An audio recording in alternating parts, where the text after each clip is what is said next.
is often misperceived, and that is Southern belles, Southern women. Like, would you be considered a Southern belle, Holly? Well, I wasn't raised in the South. My father was military. Oh, okay.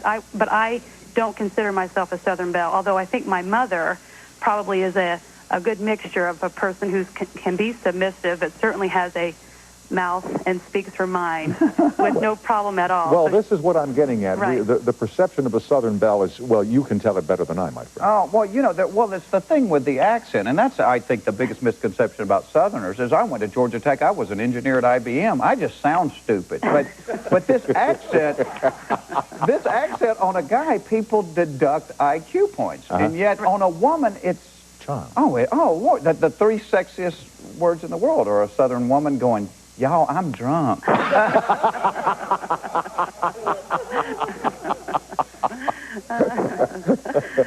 But the point that she makes, while her mom could be perceived as being a submissive Southern belle, when the time came for mom to take charge, bingo. Tough women. Yeah. Still magnolious, you know. Yeah, still there you magnolious. And that's, I think the thing about the Southern, I think I've always loved about the Southern people is I think our ability to not take ourselves too seriously. That's true. And to laugh. And I was very fortunate to grow up in a family, not just my immediate family, but the relatives, Your cousins extended and family, aunts and uncles. Yeah. We laughed all the time. And so what I do now is just an extension of what I did growing up.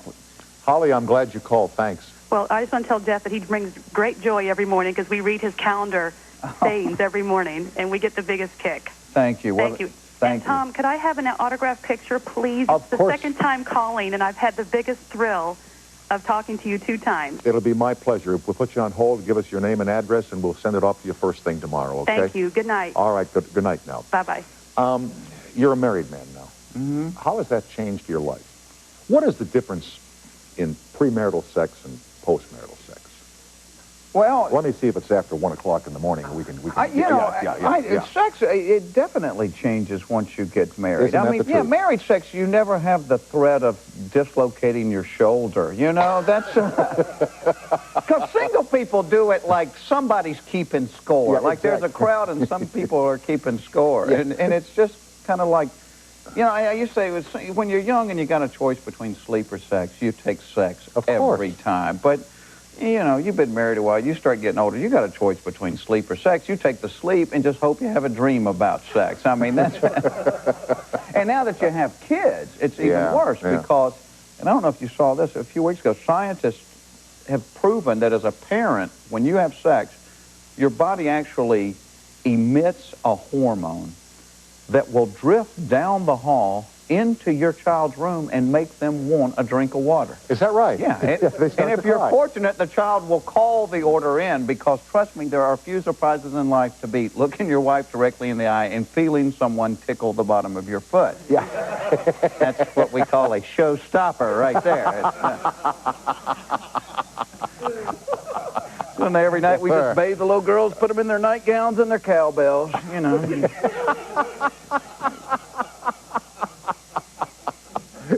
And how are the little girls? Okay? Oh, they're great. They're You have 2 daughters? 2 little girls. So your life also is balanced on this little glistening bubble of estrogen, huh? Yeah. Oh my God.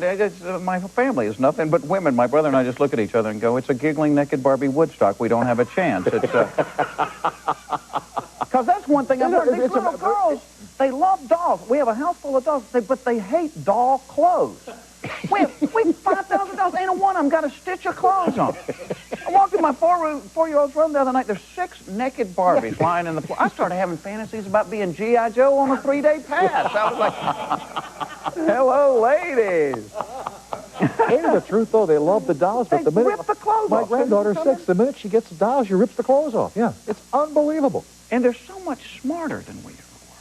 I mean, my 4-year-old uses a computer now.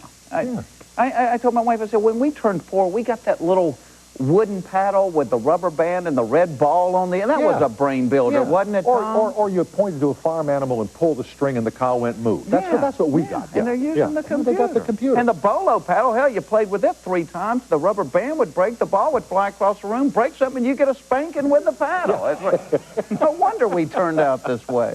We are with Jeff Foxworthy and you on the toll-free. The book is called No Shirt, No Shoes, No Problem. Now these messages.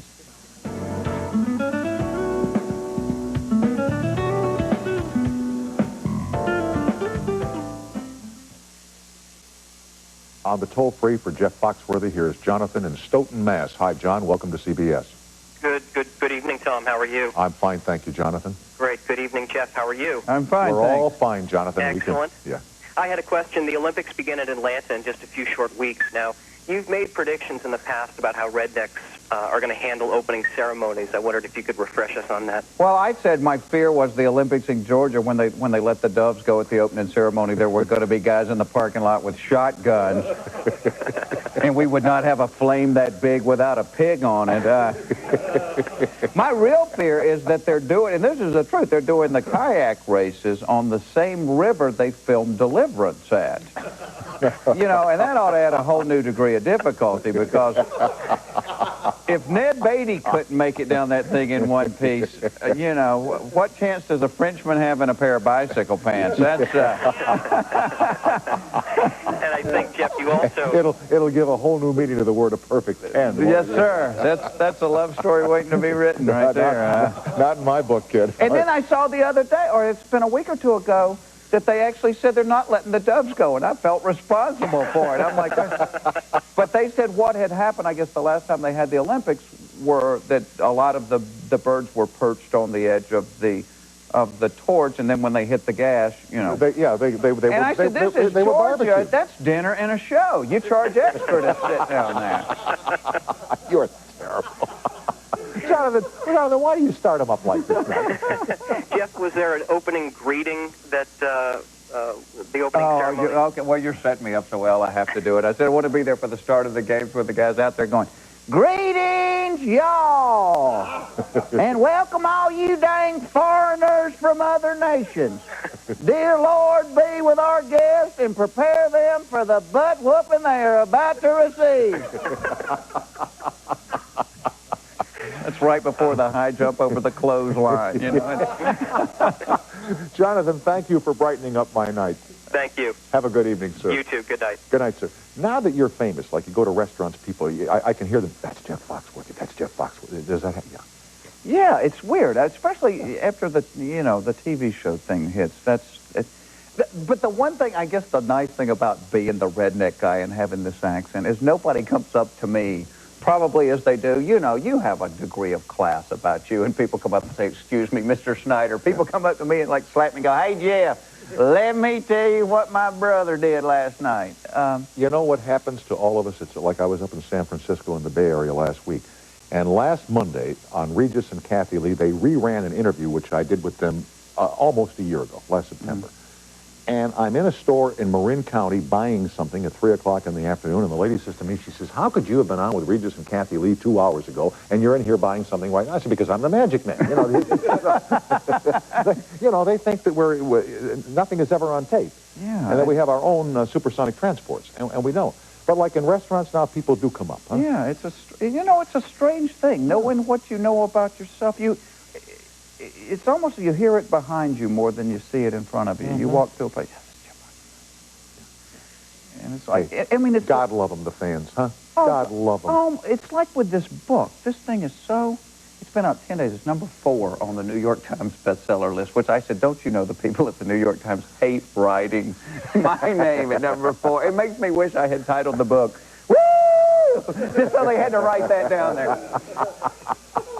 But we're doing these book signings, and I mean, they're supposed to last an hour and 4 hours, and there's people out the door, and it's such a nice thing, because I remember early in the career, I did book signings where nobody showed up, and you talk about, that is the most humbling experience in the world, to be in a bookstore at a table with your book, and people are browsing, and nobody's stopped. Right. You know, twice an hour, the lady that runs the store is going, "Do you need anything?" And you're like, "No, ma'am, I'm fine." That's fine. Let me out of here. And what do you hear from the boys at ABC? Well, I'm no longer at ABC. The boys at the ABC said goodbye. Bye-bye.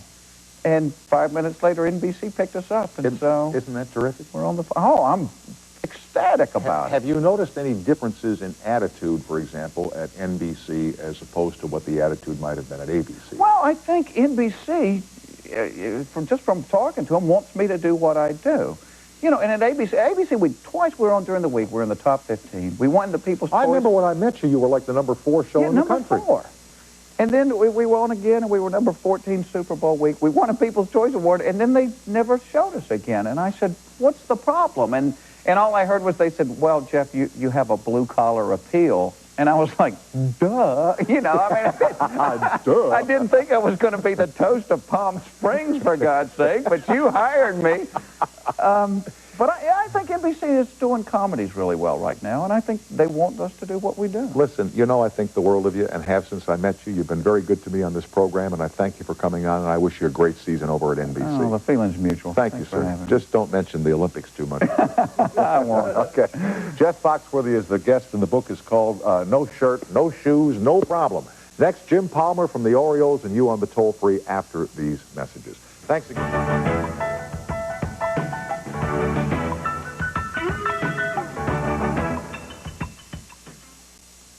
For more than 20 years, Jim Palmer is one of the best pitchers in all of baseball. He's remembered for 3 Cy Young Awards, 8 seasons of 20 wins or more, and selection to the Hall of Fame. Also, he's remembered for his legendary battles with Baltimore Orioles manager Earl Weaver. Jim has written his side of the story in a book which is called Palmer and Weaver. Together, we were 11 feet 9. Jim, thanks for coming in, and welcome to this program. Great to be with you. You grew up in New York on Park Avenue. I always pictured you growing up in suburbia, but you grew up right there on Park Avenue. And where did you learn to throw baseballs in New York? Well, I didn't actually. I was adopted. A lot of people don't know that. My parents adopted my sister Bonnie, who was 18 months older than I was. We lived in New York City, 1095 Park Avenue. And, very good address. I have a friend who lives there now. Well, it was back then. Still is. And then we lived out in Ryan Harrison, and my father passed away when I was, my adopted father passed away when I was about 9 and a half. We moved to Whittier and then Beverly Hills.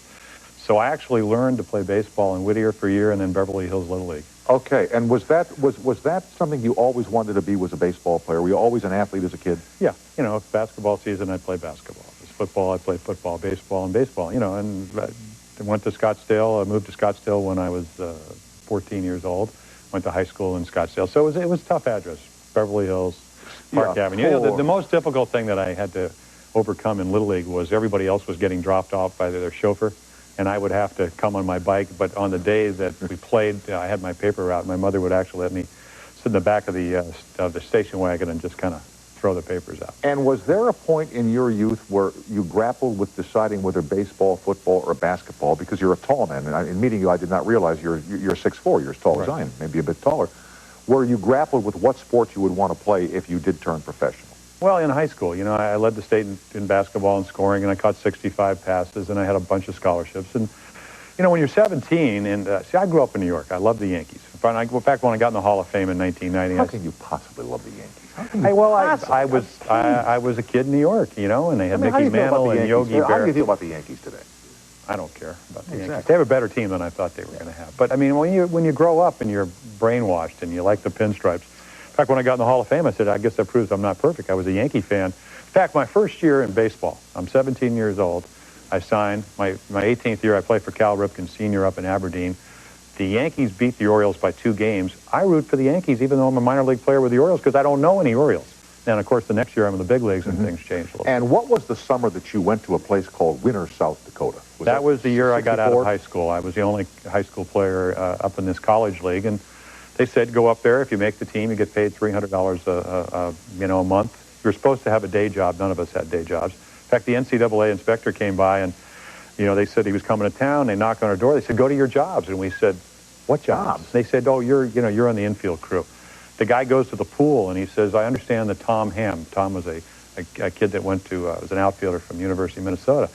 He goes to the pool, and they say, does Tom Ham work? He says, no, but he's a fine young man. He's a good swimmer.